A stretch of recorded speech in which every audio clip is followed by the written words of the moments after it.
आप देख रहे हैं अभियान आज तक। हिमाचल प्रदेश के पूर्व मुख्यमंत्री जयराम ठाकुर बुधवार को इंदौर पर पहुंचे, जहां पर उन्होंने कांग्रेस पर आरोप लगाते हुए कहा कि कांग्रेस के द्वारा की जा रही सभी घोषणाएं खोखली है। इस तरीके से जो घोषणाएं की जा रही है कांग्रेस ने हिमाचल प्रदेश में भी करी थी, जहां पर सरकार बनने के बाद में सारी घोषणाएं फेल हो गई है। ऐसे ही हालात मध्य प्रदेश में भी है, जहां पर इससे पहले भी मध्य प्रदेश में कांग्रेस की सरकार थी, जहां पर उन्होंने एक भी वादे पूरे नहीं करे और इसके चलते जनता काफी परेशान भी हुई। दरअसल आपको बता दें कि हिमाचल के पूर्व मुख्यमंत्री जयराम ठाकुर ने यहां पर भाजपा के संभागीय मीडिया सेंटर में पत्रकारों से चर्चा करी, जहां पर उन्होंने कहा कि आपका देश की सत्ता यहां पर सत्ता में काम आना, और कांग्रेस ने हिमाचल प्रदेश में 300 यूनिट बिजली का भी वादा करा था सत्ता में आने के बाद, लेकिन जब एक साल बीत गया उसके बाद भी आज तक 300 यूनिट बिजली फ्री नहीं दी जा रही है। प्रियंका गांधी ने अपने दौरे के बीच परिवार चलाने के लिए प्रत्येक व्यक्ति को 1500 रुपए देने का वादा किया था। एक साल 20 महीने बीत जाने के बाद भी आज तक किसी के खाते में 1500 रुपए नहीं भेजे गए हैं। युवाओं को यहां पर 5 लाख नौकरी देने का भी वादा किया गया था, लेकिन आज तक ऐसा कुछ नहीं हुआ। इसके साथ ही उन्होंने कहा कि कांग्रेस की सरकार लगातार वादे करती है, लेकिन जहां पर सरकार बन जाती है वहां पर वह अपने वादे को पूरा नहीं करती है।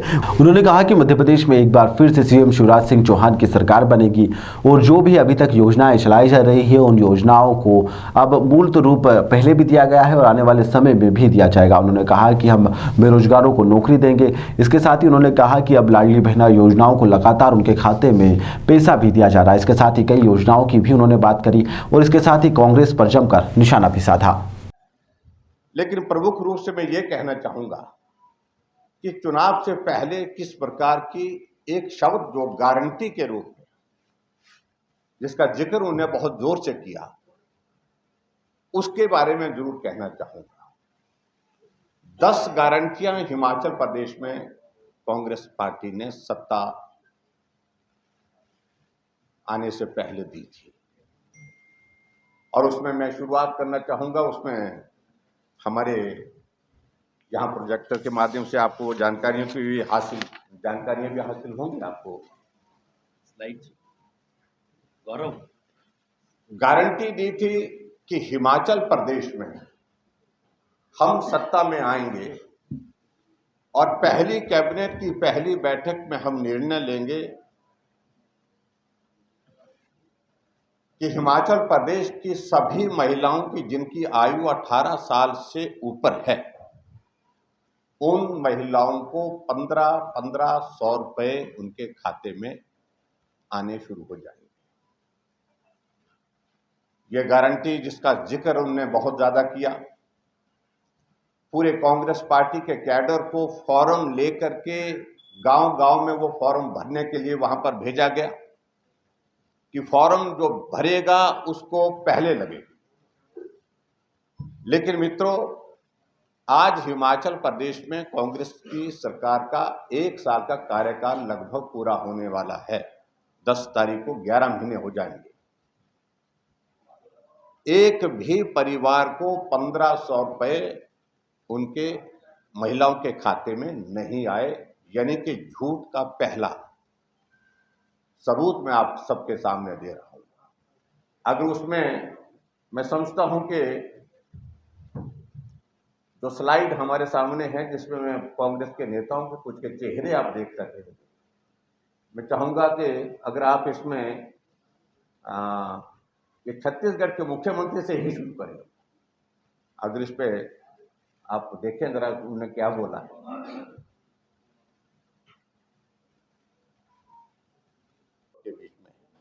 जो हिमाचल में जिस प्रकार से झूठी गारंटियां दे करके उन्होंने सत्ता हासिल कर ली, इस प्रकार से मध्य प्रदेश में भी वो प्रयास कर रहे हैं। लेकिन मध्य प्रदेश की जनता निश्चित रूप से, मुझे पूरा भरोसा है कि इस प्रकार से झूठी गारंटियों पर नहीं जाएगी और निश्चित रूप से जिस प्रकार से उन्हें प्रयत्न किया, अभी भी मैं देख रहा हूं कि और यहाँ 11 उनने अपने वचन दिए हैं उसमें, जिसमें यहाँ पर भी कहा कि 1500 रुपये महिलाओं को। मैं उस बारे में ज़्यादा नहीं कहना चाह रहा हूँ, लेकिन जब हिमाचल प्रदेश में आपने अभी तक 1 साल के कार्यकाल होने के बावजूद भी अभी तक लागू नहीं किया, अभी तक दिया नहीं, और उनके मुख्यमंत्री यही कहते हैं कि हमारे पास अभी वक्त है, आने वाले समय में हम सोचेंगे। तो आने वाले समय में सोचने का विषय नहीं, लेकिन आपने कहा था कैबिनेट की पहली बैठक में, और इसी तरह से बिजली की बात कही, यहाँ पर किसानों का बिल माफ करने की बात की।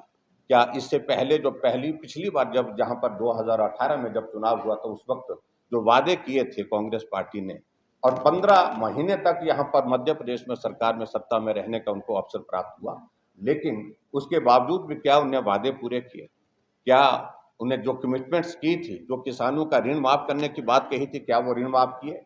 क्या जो बच्चों के लिए जो मेधावी छात्र हैं उनको लैपटॉप देने की बात कही थी, वो लैपटॉप उनने दिए? क्या उनने जो कमिटमेंट्स उस वक्त की थी तो उन बातों को पूरा किया?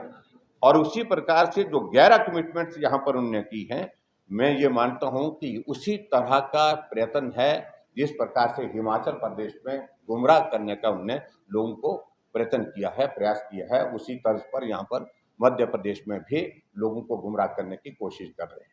मेरा मध्य प्रदेश की जनता से विशेष तौर से आप सबके माध्यम से इस बात के लिए जरूर निवेदन है कि मध्य प्रदेश बहुत तेजी से आगे बढ़ा है, और 2003 के बाद लगातार, चाहे वो एग्रीकल्चर सेक्टर है, चाहे वो हमारा इन्वेस्टमेंट का सेक्टर है, इंडस्ट्रियल सेक्टर है, चाहे हमारा यहाँ पर इंफ्रास्ट्रक्चर की अगर हम बात करें, बहुत तेजी से विकास हुआ है। और निश्चित रूप से उस सारी चीज के लिए अगर श्रेय जाता है तो भारतीय जनता पार्टी की सरकार को जाता है। और मध्य प्रदेश आगे बढ़े, डबल इंजन की सरकार जिसका हम जिक्र करते हैं, उस तरह से केंद्र में आदरणीय नरेंद्र भाई मोदी जी के नेतृत्व में जो सरकार चल रही है, उनसे सहयोग लेकर के, समर्थन लेकर के मध्य प्रदेश आगे बढ़े, ये हम सबकी इच्छा है। और आज की इस पत्रकार वार्ता में सिर्फ मेरा विषय इतना ही था कि हिमाचल प्रदेश में झूठ बोल करके सत्ता हासिल की, और उसके बाद उन गारंटियों के बारे में अब लोग चौक चौराहे पर पूछ रहे हैं। और सिर्फ 11 महीने के कार्यकाल में कांग्रेस पार्टी की लोकप्रियता का ग्राफ रसातल में चला गया। ये मैं आप सबके बीच में कहने के लिए यहाँ पर उपस्थित था। धन्यवाद। स्थापना नहीं कर पाए, पहली बात।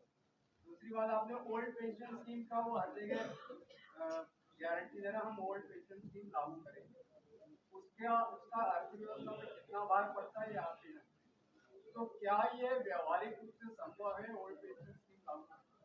देखिए, एक बात को लेकर के मैं पहली बात, एक तो जहां झूठा प्रचार हो रहा है और झूठे प्रचार में जनता भ्रमित ना हो, ये हमारा दायित्व बनता लोकतांत्रिक व्यवस्था के अंतर्गत कि हम उसका पटाक्षेप करें, उसका पर्दाफाश करें।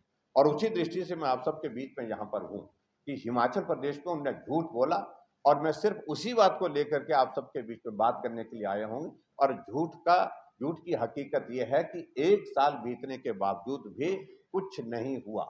जो बोला था सबका सब झूठ बोला।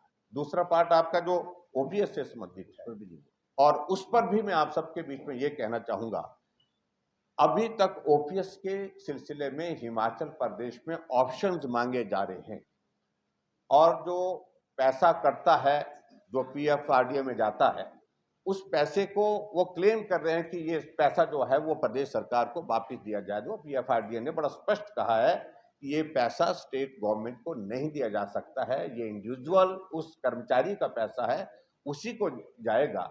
लेकिन इस तरह से सबसे बड़ी बात, तो जब एमओयू में एंटर किए हैं, यहाँ पर मुझे मालूम नहीं कब हुए, हिमाचल प्रदेश में ओपीएस जो है 2003 में जो है कांग्रेस की ही गवर्नमेंट में लागू हुआ था। मतलब ओपीएस से एनपीएस में जब आए थे तो 2003 में जब कांग्रेस की सरकार थी, वीरभद्र सिंह जी वहां पर मुख्यमंत्री थे, वही थे।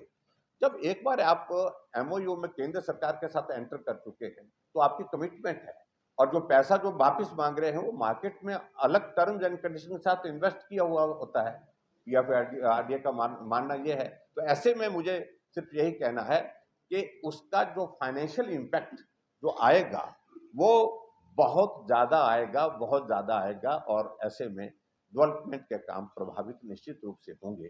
और हमने इस बात को लेकर के बड़ा इतना ही कहा कि कर्मचारियों का हित हमेशा हमने देखा है और वो हमेशा उसके लिए काम किया है। लेकिन जिस प्रकार से ये ओपीएस के मुद्दे को लेकर के जो बात कर रहे हैं, उस सारी चीज को लेकर के अभी तक भी हिमाचल प्रदेश में प्रगति नहीं हुई, ये भी मैं कह रहा हूँ। वो भी कहा था हमने, कैबिनेट की पहली बैठक में इस बात को कहा था कि हम करेंगे, लेकिन उसके बावजूद अभी तक 1 साल होने जा रहा है, अभी तक उसके परिणाम वहां पर नहीं आए। कांग्रेस लगातार ये आरोप लगा रही है कि ईडी का